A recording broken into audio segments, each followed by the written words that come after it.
Ilara lived in a world brimming with magic, a world where mischievous sprites hid in flower petals and grumpy gnomes guarded the roots of ancient trees. Her Bubby, a tiny fluffy rabbit with sapphire eyes, was her most prized possession. Bubby wasn't just any rabbit. He had a shimmering, silver bell collar that tinkled with every hop, a bell that whispered secrets only Ilara could understand. One sun-drenched afternoon, while playing hide-and-seek amongst the whispering willows by the whispering river, Ilara lost Bubby. Panic tightened its icy grip around her heart. She searched high and low, calling his name until her voice was hoarse. The willows, usually friendly and swaying gently, seemed to mock her with their silent rustling. Tears welled in her eyes, blurring the already fading sunlight. Despair threatened to engulf her. But then, she remembered the stories her grandmother told her, stories of the Whispering River's magic.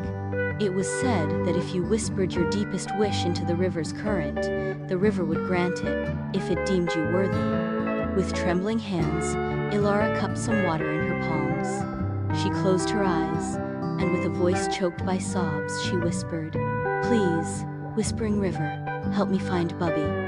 He's my best friend, and I miss him terribly." As the last syllable left her lips, a shimmering light erupted from the river.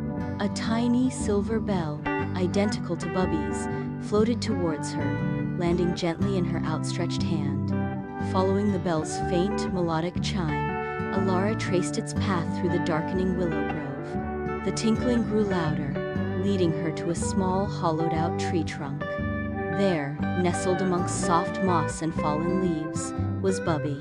He looked up at her with his sapphire eyes, his silver bell collar gleaming softly in the twilight. He let out a tiny squeak, a sound that was more like a joyous sigh of relief. Ilara scooped him up, burying her face in his soft fur. She hugged him tightly, her heart overflowing with happiness. The Whispering River had heard her plea, and in return it had given her back her beloved Bubby.